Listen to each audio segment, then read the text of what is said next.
Shalom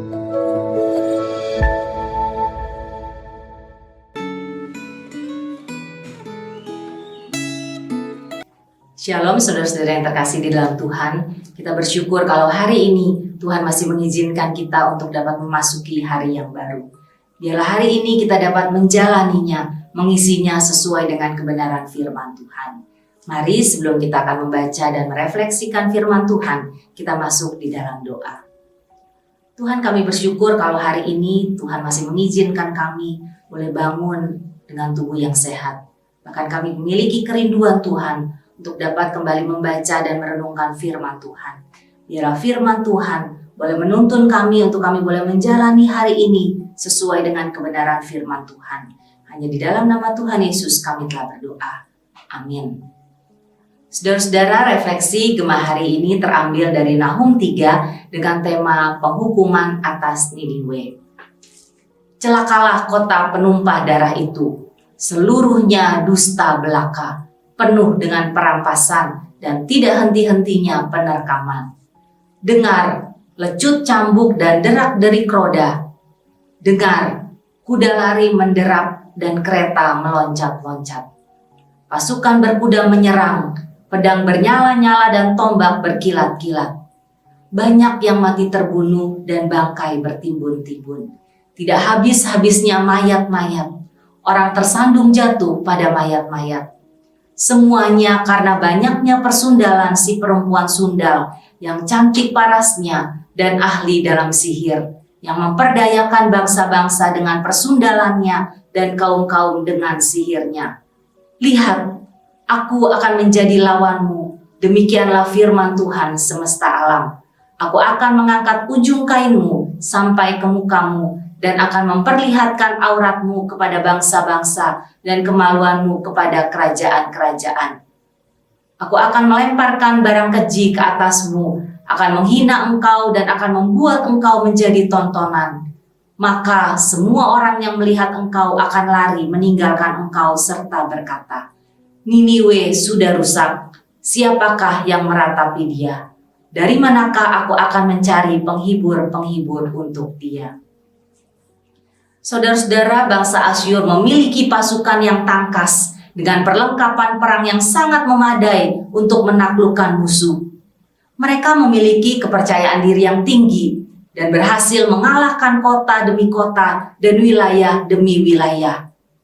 Bangsa Asyur dengan segala kegemilangannya telah membuat banyak bangsa merasa takut dan gentar menghadapi mereka.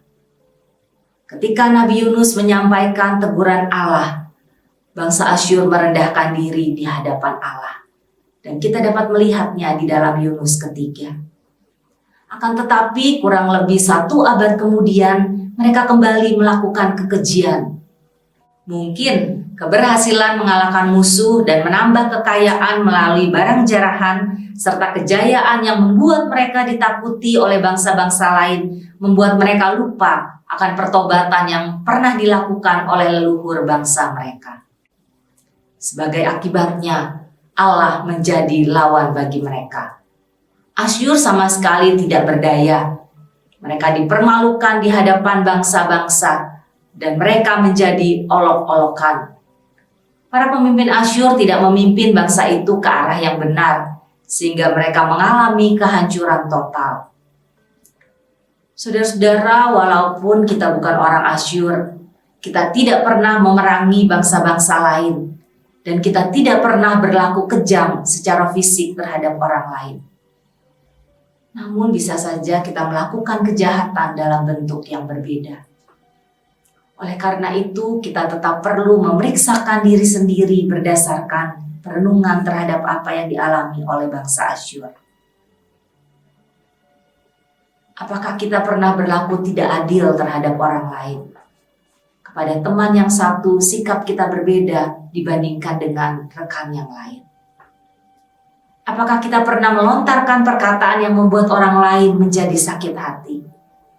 Mungkin tujuan kita untuk menyatakan kesalahan orang tersebut. Namun kita tetap perlu hikmat Tuhan di dalam mengeluarkan kata-kata kita. Atau apakah kita pernah menyembah ilah lain atau dewa lain? Apakah kita pernah menomorduakan Tuhan di dalam hidup kita?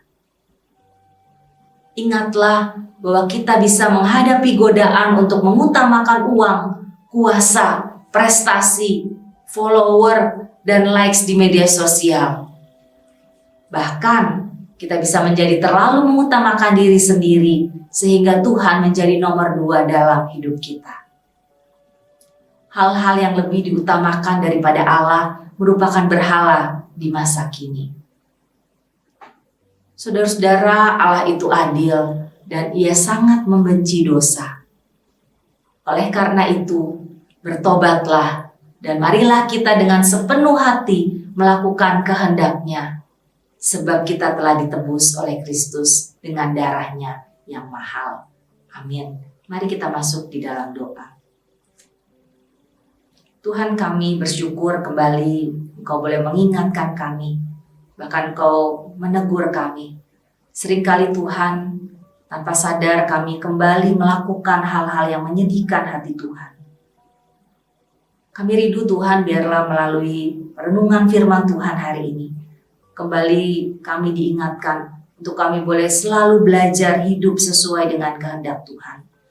Kami mau Tuhan selalu mengingat kasih Tuhan, sehingga kami boleh melakukan kasih itu kepada orang lain. Dan kami rindu Tuhan ketika kami kembali disadarkan, kami mau mengakuinya di hadapan Tuhan. Kami mau bertobat Tuhan untuk tidak kembali terus-menerus melakukan hal yang sama. Melalui mulut kami, melalui pikiran kami, ataupun melalui tingkah laku kami. Kami menyerahkan Tuhan sepanjang hari ini. Biarlah Tuhan yang menolong kami, memampukan kami untuk kami boleh menjaga hati kami, sehingga kebenaran firman Tuhan boleh terus ada di dalam hidup kami. Terima kasih ya Bapa, hanya di dalam nama Tuhan Yesus kami telah berdoa. Amin.